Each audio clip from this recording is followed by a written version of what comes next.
Assalamualaikum warahmatullahi wabarakatuh. Alhamdulillah dalam kesempatan ini kita bisa bertemu lagi dalam mata kuliah manajemen keperawatan. Untuk saat ini kita masuk pada pertemuan 6 dan 7 ya, tentang manajemen konflik. Sebagai pendahuluan bahwa di dalam organisasi, dalam menjalankan interaksinya dan komunikasi dapat timbulnya konflik. Konflik staf dengan staf, staf dengan pasien, staf dengan keluarga dan pengunjung, atau staf dengan dokter dan lain-lain. Ya. Jadi di dalam kita berinteraksi dan berkomunikasi dengan orang lain, tentunya tidak menutup kemungkinan kita akan mengalami pergesekan ya, baik itu karena perbedaan pandangan ataupun perilaku perilaku yang salah seperti itu ya. Nah, tentunya seorang perawat akan di sini sering mengalami konflik ya, baik dengan teman sejawat maupun pasien ataupun atasan semacam itu adalah hal yang niscaya gitu ya, yang wajar terjadi di dalam suatu organisasi. Dalam suatu organisasi, konflik biasanya dapat disebabkan oleh suatu perubahan yang tiba-tiba. Artinya di sini perubahan yang tiba-tiba itu adalah perubahan yang secara radikal gitu ya, yang berbeda biasanya 180, 360, 130, 180 derajat gitu ya dari kebiasaan awal ya. Nah, ini akan mengundang stres dan juga konflik ya.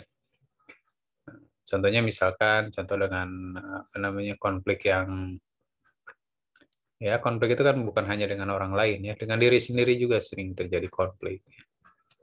Nah, misalkan mau menghadapi ujian ya, ujian praktek ya, yang biasanya kita tidak jarang sekali gitu ya membaca buku panduan praktek kan, jadi baca-baca gitu ya, bahkan sebelum praktik pun kita masih baca buku gitu ya. Nah, itu kan konflik ya dengan diri sendiri, apalagi kalau belum bisa-bisa gitu ya, belum bisa-bisa gitu. Nah, ini contoh kecil gitu ya. Artinya apa ya, tadinya biasanya tidak ujian, sekarang menjadi ujian gitu ya. Nah, harus dites macam itu. Nah, akhirnya menjadi konflik lah dengan diri sendiri gitu ya. Mungkin dengan dosen mungkin gitu ya, seperti itu. Artinya di sini terjadinya perubahan dari kebiasaan ya, biasanya tidak belajar gitu ya. Nah, sekarang dipaksa untuk belajar. Ataupun misalkan dalam kultur kerja ya, terus pun sistem kerja ya, di dalam pekerjaan kita, misalkan sistem kerjanya berubah, biasanya ya adalah waktu santai, waktu istirahat gitu ya. Nah, tapi sekarang segala ketat gitu ya, waktu santai setengah jam, diawasi CCTV gitu ya, ada seksi pengawas yang kejam gitu. Ini memang tujuannya tadinya baik, akan tetapi bisa menjadikan konflik ya. Makanya di sini sebagai manajer kita bagaimana melakukan perubahan yang ke arah yang lebih baik, akan tetapi tidak menimbulkan konflik gitu ya. Nah, perubahan yang baik atau yang dapat atau tidak selalu menjadikan konflik, itu adalah perubahan yang kita rencanakan gitu ya, perubahan yang direncanakan secara bertahap ya. Dan pada intinya sebenarnya apabila kita memiliki organisasi kemudian ingin berubah menjadi lebih baik, maka inilah komunikasi adalah hal yang sangat penting gitu ya. Jadi komunikasi, sosialisasi perubahannya apa, targetnya apa kepada staf kita gitu ya, pada bawahan kita itu bagaimana. Oh, kita ingin menjadikan organisasi ini seperti ini. Gitu. Ini perlu disosialisasikan. Jangan sampai istilahnya kebijakan itu hanya manajer yang tahu, hanya pemimpin yang tahu, dan harus dilaksanakan oleh anggotanya, gitu ya. Secara itu artinya mirip dengan otoriter ya, secara paksa gitu ya kepada bawahannya. Nah, ini tentunya akan menyebabkan konflik ya. Mungkin organisasi berubah gitu, jadi disiplin, jadi teratur, jadi bagus. Akan tetapi biasanya perubahan yang dilakukan secara tiba-tiba gitu ya, tanpa ada sosialisasi atau pemanasan terlebih dahulu, simulasi terlebih dahulu. Nah, ini biasanya tidak akan berlangsung lama ya. Tidak akan berlangsung lama dan hanya akan menyebabkan bom waktu itu. Ya, jadi suatu saat bawahan burn out gitu ya. Jadi bosan, stres, dan akhirnya melawan gitu ya, dan akhirnya bisa terjadi ya misalkan demonstrasi atau perlawanan dari bawah gitu ya. Ini kita harus sebagai manajer kita harus pandai ya mengatur siasat. Jadi sistemnya itu bagaimana perubahan yang terjadi itu diimbangi dengan rasa keadilan ya. Ya kalau misalkan sistemnya bagus, ingin kita bagus menerapkan serba yang ketat gitu ya. Pembukuan harus ketat, laporan asuhan keperawatan harus diisi, ya, pasien harus sampai puas macam itu. Ya, ruangan harus selalu rapi dan sebagainya lah ya. Karena kita ingin mengejar suatu ideal, ya, suatu idealisme, ya mungkin harus diikuti juga dengan hak, ya, hak dari karyawan itu apa. Ya. Di satu sisi kita menuntut kewajiban kepada orang lain, tapi kadang-kadang yang dilupakan manajer itu adalah hak mereka itu ya. Bekerja harus ketat, hari gaji anger gitu kan istilahnya. Nah ini akan menjadi bumerang ya bagi organisasi itu. Gaji anger, hari kerja bukti ketat misalkan, ya macam itu. Kemudian dalam suatu organisasi konflik biasanya dapat disebabkan oleh suatu perubahan yang tiba-tiba, persaingan ya. Ini persaingan antar individu ya. Nah, persaingan tentunya di sini kompetisi ya. Kompetisi ini bisa menjadikan hal yang baik sebenarnya ya. Kan tetapi kadang-kadang persaingan yang tidak sehat gitu ya, melibatkan emosi bukan prestasi. Nah, ini juga sering menyebabkan kekacauan di dalam roda organisasi ya. Terjadinya konflik, gontok-gontokan ya. Ya minimal silih omongkeun gitu ya. Nah, ini sebenarnya bibit-bibit yang tidak baik gitu. Nah, sebagai seorang manajer kita harus tahu ya dari individu per individu itu sebenarnya ada konflik tidak ya di dalam organisasi kita ini. Kadang-kadang kita harus mendekati tanpa orang lain tahu ya, mendekati seseorang atau staf kita satu, kemudian diajak bicara, dia ngobrol. Kemudian dengan orang yang lain kita ajak ngobrol. Nah, ini nanti kita ketemu bahwa ternyata ada konflik di dalam organisasi itu ada ternyata gitu. Kadang-kadang kan yang namanya bawahan atau pelaksana itu kan kalau sedang berkumpul itu jarang ya berbicara masalah atau hal yang tidak baik itu, terutama yang sifatnya personal semacam itu ya, ketika ngariung gitu kan. Akan tetapi kalau secara personal itu bisa keluar.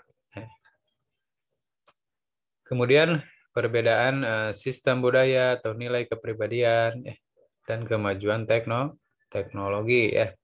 Yang di sini maksudnya tentulah beda sistem nilai kepribadian ya, dari tutur bahasa misalkan ya. Mungkin salah paham karena terlalu keras ngobrolnya, padahal memang budayanya seperti itu gitu ya. Mungkin dia belum juga bisa beradaptasi ya. Atau misalkan orang Batak bekerja di Tasik, nah itu gogorowokan atau kayak keras baik dengan sama perawat maupun dengan pasien gitu kan. Itu bisa menimbulkan konflik ya. Atau misalkan kemajuan teknologi ya, artinya di sini teknologi yang baru ini biasanya menyebabkan konflik karena butuh keahlian yang khusus gitu ya, atau refresh kemampuan daripada staf perawat ini. Nah, ini apabila si perawatnya belum bisa menggunakan teknologi tersebut ya, Maka ini sering menyebabkan konflik ya. Jadi rumit, alat tersebut menjadi rumit ya karena mungkin ya tombol-tombolnya nggak ngerti apa yang jadi rudet gitu ya. Nah, ini juga ya semacam itu. Bisa ya menyebabkan kemarahan dari perawat atau konflik dan sebagainya.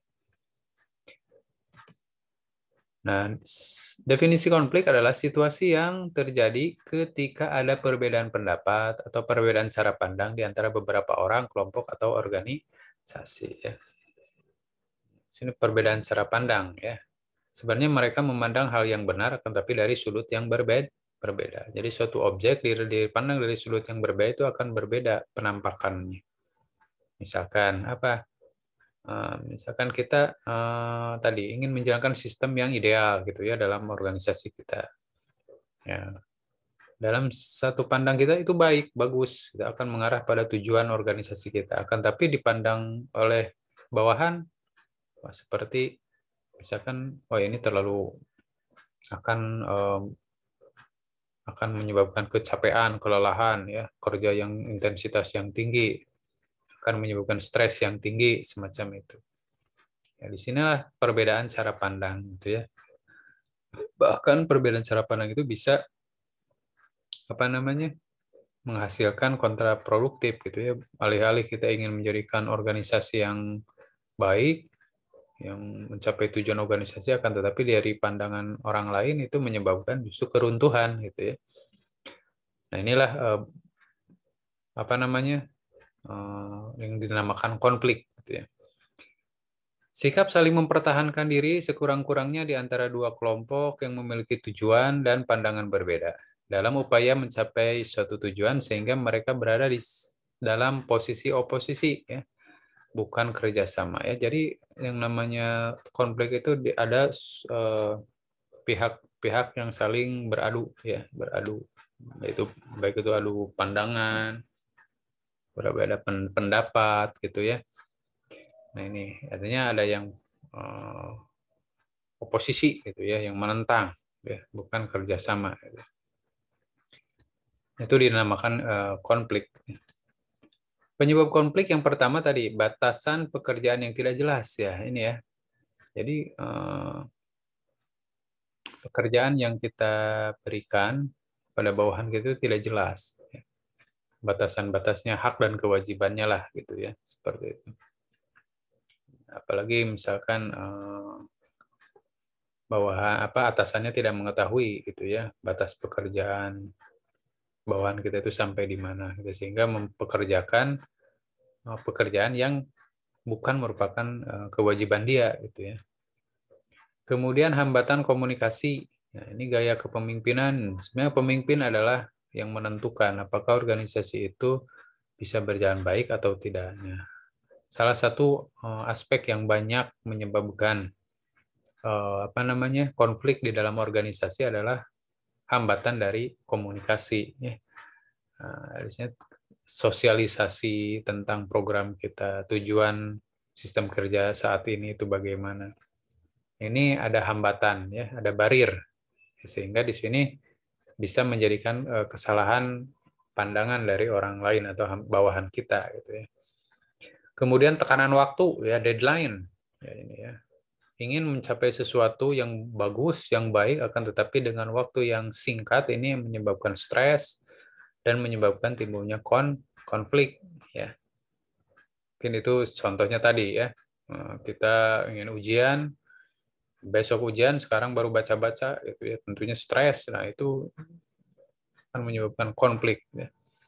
Kemudian standar peraturan kebijakan yang tidak masuk akal. Ini ya, teka-hati gitunya. Kenapa harus begitu? Kenapa harus begini? Artinya kembali lagi ke komunikasi. Nah, yang namanya standar tentunya di sini adalah hal yang pakem ya, hal yang bagus gitu ya, atau hal apa namanya, suatu kriteria yang merupakan gambaran sesuatu yang ideal, itu standar ya, standar. Dan standar ini biasanya minimal gitu ya, minimal. Atau peraturan kebijakan-kebijakan yang tidak masuk akal. Gitu. Ya mungkin bagi mereka tidak masuk akal, tapi bagi kita sebagai manajer itu masuk gitu ya, masuk akal gitu. Nah, di sini tentunya kembali lagi ke sosialisasi dari standar itu, peraturan dan kebijakan itu ya. Jangan sampai peraturan itu kita yang para pimpinan aja, para manajemen aja yang mengetahuinya ya. Kemudian pertikaian antar pribadi biasa ini ya. Penting memperebutkan naon lah ya. Apakah memperebutkan seseorang, sesuatu, atau seduatu gitu ya. Bukan sesuatu.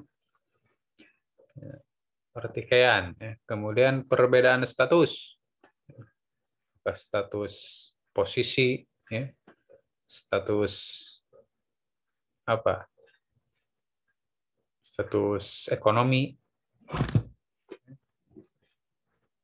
mungkin bisa menjadi salah satu ya penyebab harapan yang tidak terwujud. Nah, ini timbul dari rasa kecewa ya, tidak puas, akhirnya menyebabkan konflik ya.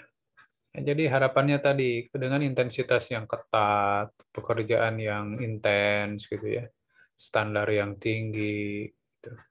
Ini diharapkan kita mendapatkan reward yang sesuai juga gitu ya.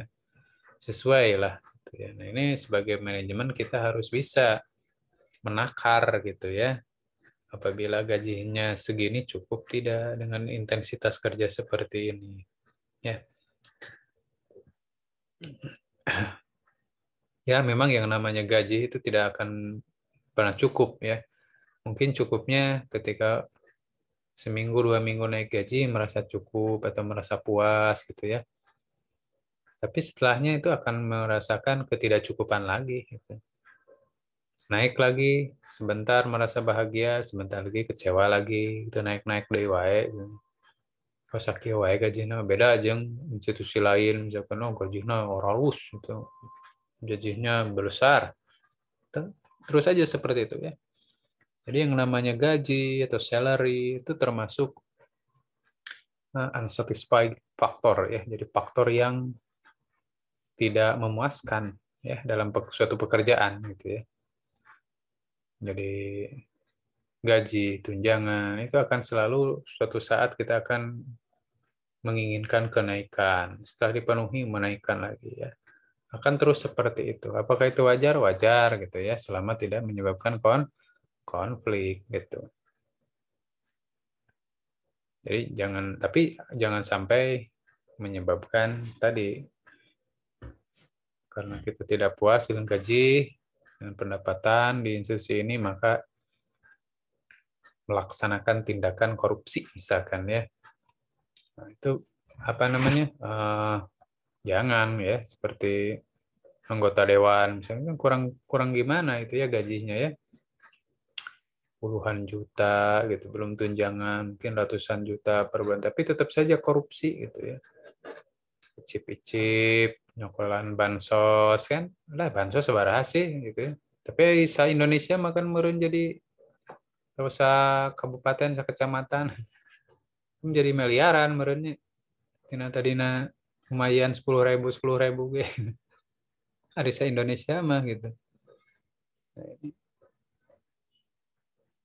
Jadi sebenarnya bukan karena penghasilannya sudah tinggi akan tetapi tetap kalau masalah salary ya masalah penghasilan itu akan merasa kurang gitu. Orang akan terus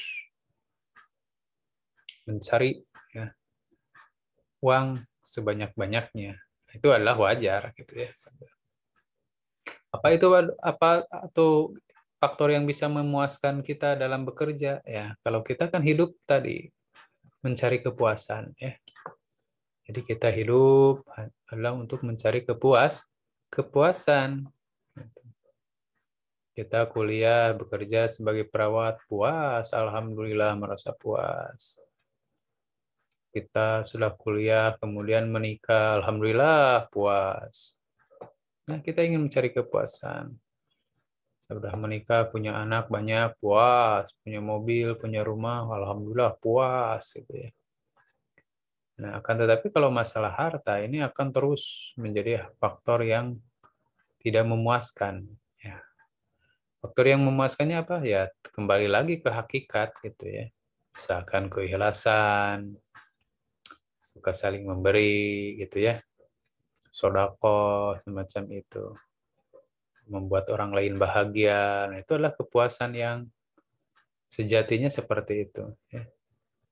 Jadi kalau orang sering membuat orang susah, itu pasti hidupnya juga sebenarnya tidak puas gitu ya, akan terus gelisah gitu ya kehidupannya, menyusahkan orang lain. Misalkan ya ada pemimpin yang suka semena-mena ya, tidak masuk akal pekerjaannya. Nah, itu sebenarnya dia juga tidak tenang hidupnya, ya tidak puas seperti itu, berperilaku seperti itu. Ya, kembali lagi ke normatif ya, nilai-nilai normatif, saling memberi, saling menyayangi, semacam itu ya. Apa namanya,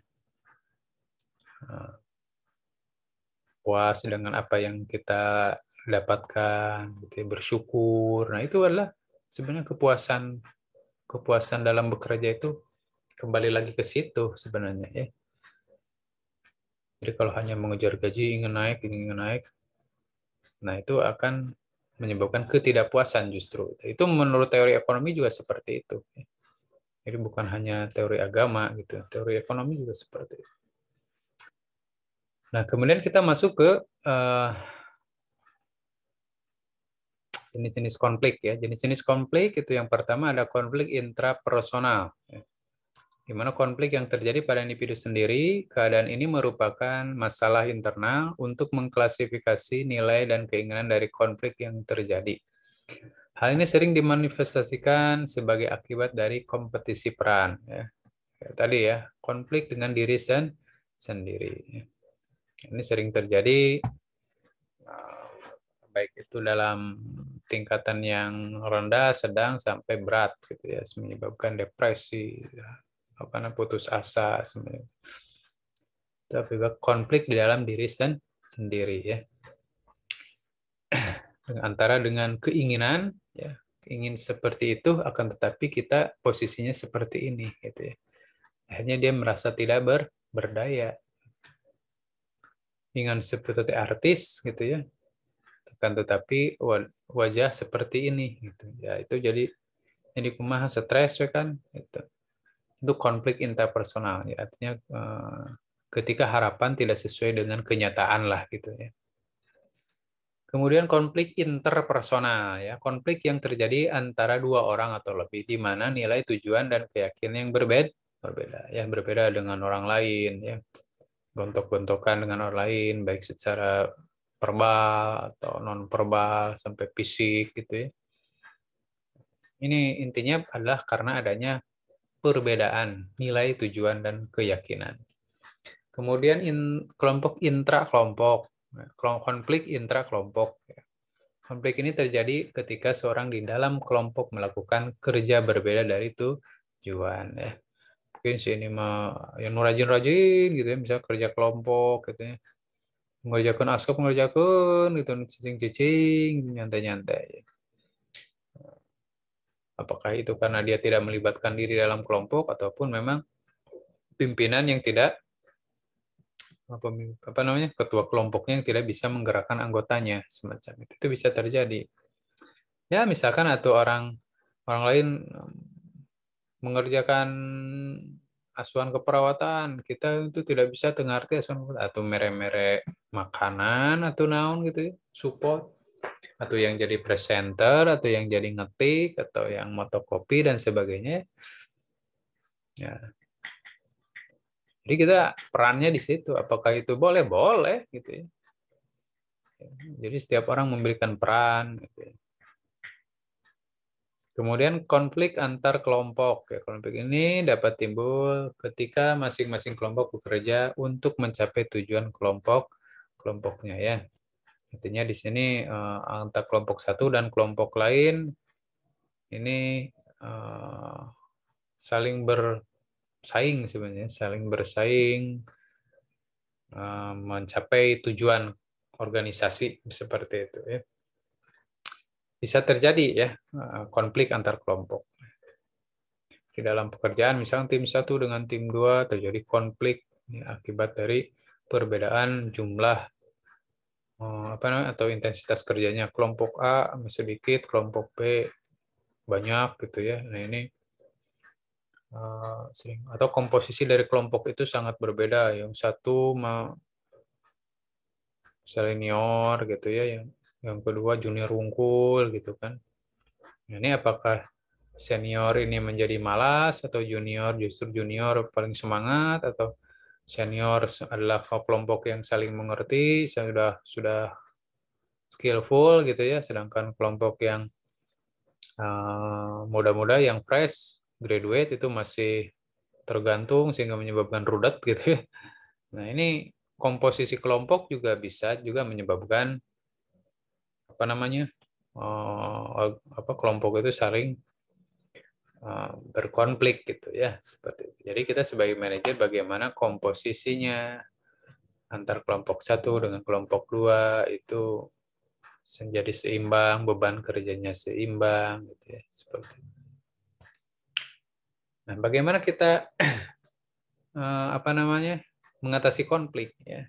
Jadi mengatasi konflik itu adalah, atau manajemen konflik itu adalah bagaimana kita melakukan langkah-langkah ya, para pelaku atau pihak ketiga dalam rangka mengarahkan perselisihan ke arah penyelesaian yang konstruktif atau destruktif ya, destruktif. Jadi bagaimana mengarahkan konflik ini menjadi hal yang baik ataupun yang buruk gitu ya, akibatnya. Ada 5 gaya penanganan masalah yang berbeda. Yang pertama adalah integrating, obligating, dominating, avoiding, dan compromising. Ini gaya-gaya penanganan masalah atau penanganan konflik ya di antara, terutama di dalam organisasi ya, seperti itu. Nah, yang pertama adalah gaya integrating atau problem solving. Dalam gaya ini, pihak-pihak yang berkepentingan bersama-sama mengidentifikasi masalah yang dihadapi, bertukar informasi, mencari pertimbangan, dan memilih solusi alternatif pemecah masalah. Ya. Yang di sini kedua pihak ini saling berkomunikasi ya, mengintegrasikan. Menurut kamu masalah itu bagaimana? Menurut saya mah begini. Kira-kira apa penyebabnya? Menurut saya mah gini, menurut kamu mah gini. Nanti akan ketemu gitu ya solusinya. Sebenarnya apa sih yang ingin diharapkan dari kelompok satu dan kelompok dua ya, sehingga terjadilah solusi alternatif. Ya tadi nasi ya yang 5.000 sih ya yang 2.000 nya tuh jadi 2.500 lah gitu ya. Misalkan. Gaya ini cocok untuk memecahkan isu-isu kompleks yang disebabkan oleh salah paham. Ya, sebenarnya kita memiliki tujuan yang sama, gitu ya, ke arah organisasi yang lebih baik. Akan tetapi pandangan kita berbeda. Ya, harus cepat, misalkan harus cepat, harus intens, harus stressful, gitu ya. Terus, tapi ini menyebabkan lebih santai saja, tenang, asal alon-alon, asal kelakon, gitu kan. Itu bisa saja terjadi ya konflik. Tetapi tidak sesuai untuk memecahkan masalah yang terjadi karena sistem nilai yang berbeda. Ya kalau tujuannya berbeda, gitu si kelompok ini untuk ingin mencapai A, si kelompok ini ingin mencapai B. Nah ini meskipun dirembukan juga akan berbeda, gitu ya.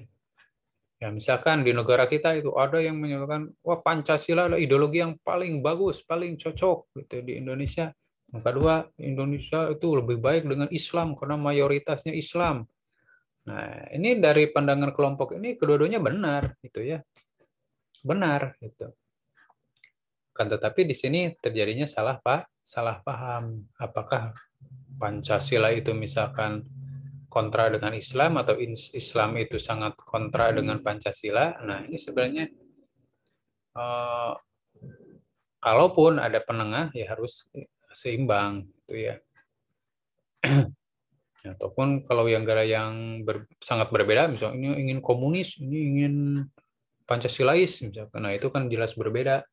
Nah, kelompok ini pasti kalau dengan gaya yang integrating itu tidak akan cocok gitu ya. Diskusi, kumaha saya mah komunis, saya mah Islam gitu. Nah, itu pasti tidak akan eh, cocok gitu karena kedua-duanya saling memakan gitu ya, saling memakan.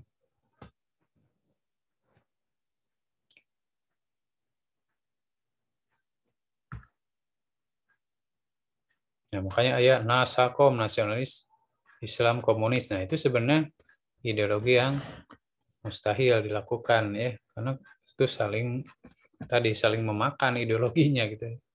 Gaya-gaya Bung Karno itu kan akhirnya kan menyebabkan G30 SPKI gitu ya, di mana salah satu ideologi itu menjadi superior ideologi ya, maka dia akan menghancurkan ideologi lain gitu ya. Kemudian obliging, smoothing, yaitu gaya ini berupa mengurangi perbedaan-perbedaan dan menekankan pada persamaan atau kebersamaan di antara pihak yang lain, pihak yang terlibat. Ya. Di sini yang lah gitu ya. Kita sama-sama bekerja, sama-sama sini kan sama-sama karyawan gitu ya, sama-sama bekerja pada orang lain, lah gitu ya. Jadi kita menekankan pada persamaan kita ya, terutama persamaan nasib ya, persamaan visi misi pekerjaan sama gitu ya. Nah, bisa menggunakan obliging gitu ya. Kekuatannya strategi ini terletak pada upaya untuk mendorong terjadinya kerjasama. Meskipun kita berbeda gitu ya, tapi kita tetap sama atau tetap satu jua. Tapi kelemahannya adalah menyelesaikannya bersifat sementara dan tidak menyentuh masalah pokok yang ingin dipecahkan. Ini mungkin ketika perbedaannya itu sangat kentara, gitu, perbedaan tujuan dari kelompok satu dengan kelompok lain atau pihak satu pihak lain itu, dengan metode mencari persamaan itu akan mungkin ya sementara akur, akan tetapi sebenarnya tidak menyentuh pada akar masalah pokok penyebabnya. Berarti ya, misalkan tadi ideologi ada yang Islam, ada yang nasionalis, ada yang komunis gitu ya. Bisa bersatu untuk sementara gitu ya, bahwa kita itu Indonesia, satu NKRI harga mati, berbeda-beda tetap satu tujuan. Akan tetapi sebenarnya tidak akan bisa itu, karena yang namanya ideologi itu kan hidup gitu ya. Jadi dia tidak bisa karena salah satunya ingin menjadi superior gitu ya, di antara yang lain. Nah, suatu saat ya itu akan terjadi konflik lagi di masa datang gitu ya. Terutama ketika manajernya ini mungkin tidak lagi menjabat atau berganti kepemimpinan, bisa saja. Kemudian dominating atau forcing, gaya ini merupakan legalitas formal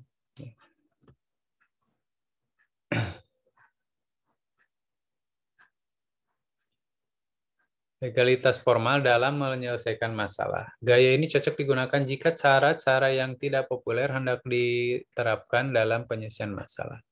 Masalah yang dipecahkan tidak terlalu penting dan harus mengambil keputusan dalam waktu yang cepat. Ya, artinya di sini forcing ya, menggunakan kekuatan.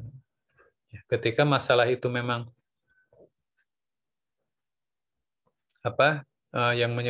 yang menimbulkan konflik ini tidak terlalu berat gitu ya, tidak terlalu penting, maka pemimpin di sini bisa mengambil keputusan gitu ya, secara sepihak ya. Sebagai pemimpin kita ya, misalkan nges kudu kieu lah, nges gitu ya. Jadi kita menggunakan power kita untuk menyelesaikan masalah, nges beres gitu ya. Jadi tidak mendengarkan dari pihak satu dengan pihak dua keluhan-keluhan apa, yang penting menurut kita itu seperti ini dan laksanakan seperti itu.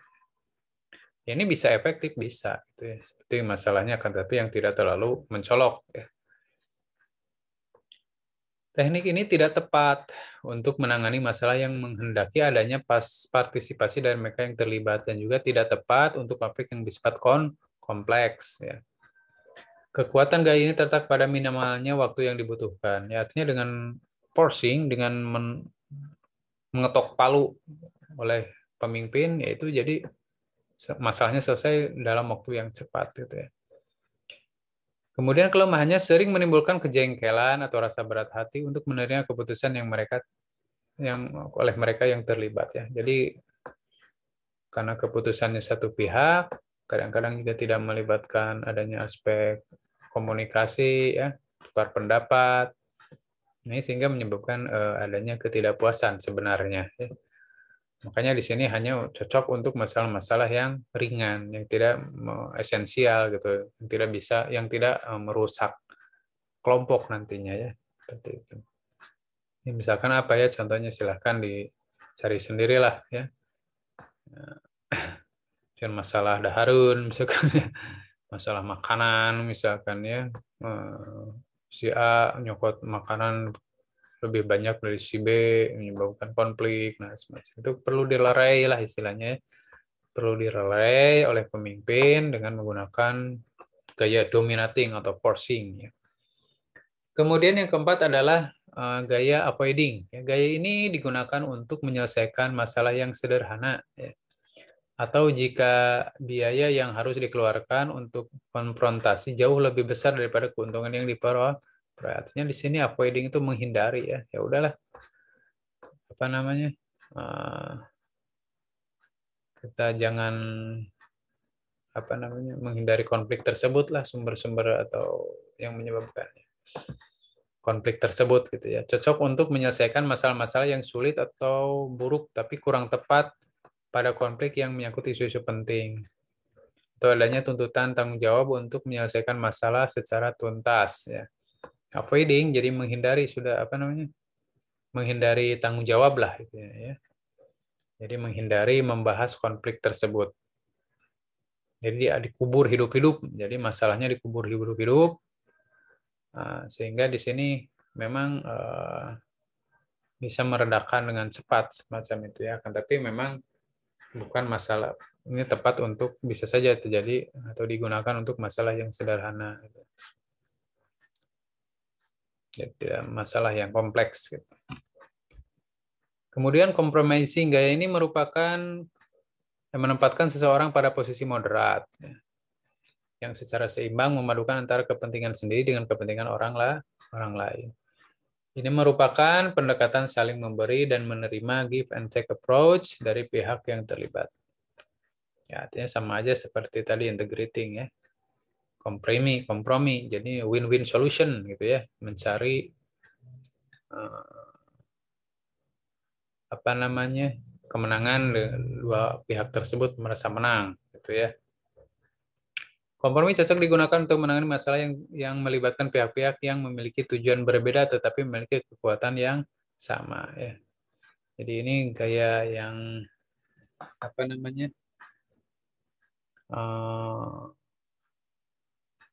ideal yang banyak dilakukan pada saat ini ya, kompromi ya. Jadi mengkompromikan apabila terjadi nilai yang berbeda gitu ya. Kekuatannya sama, ini bisa dikompromikan.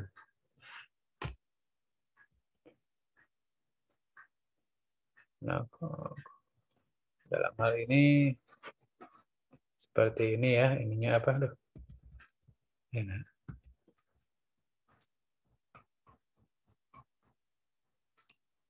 Gambaran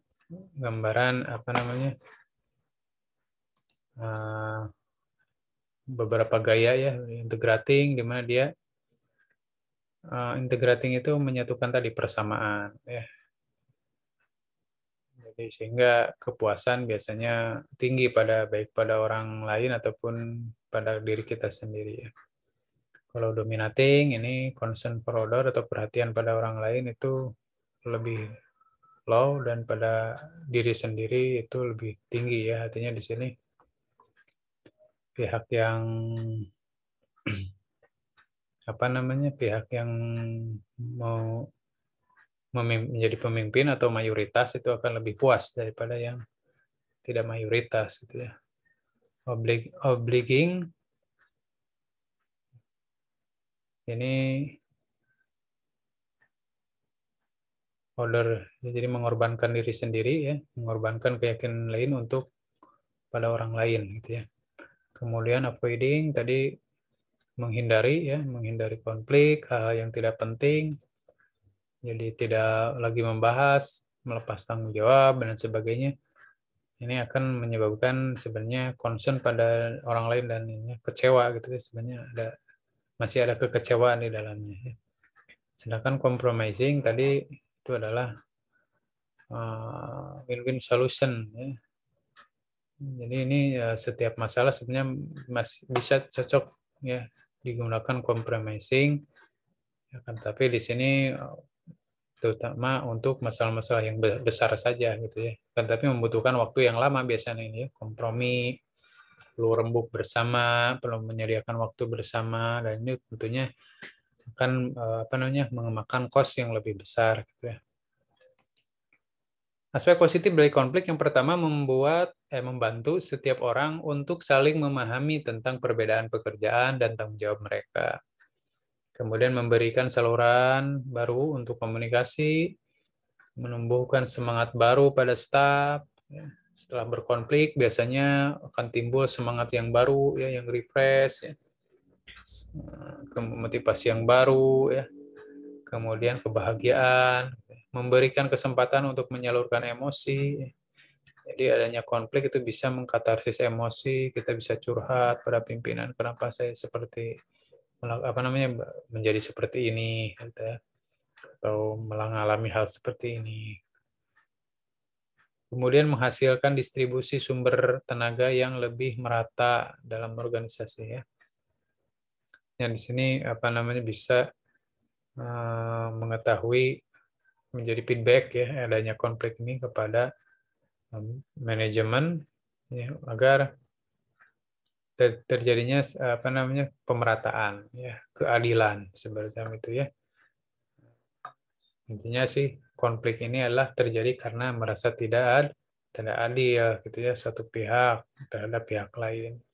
Ini pasti terjadi konflik. Nah, baik untuk tema kali ini mungkin Bapak sampai di sini dulu ya. Apabila ada pertanyaan, silakan di WA atau di grup ya. Wabillahi taufiq wal hidayah. Wassalamualaikum warahmatullahi wabarakatuh.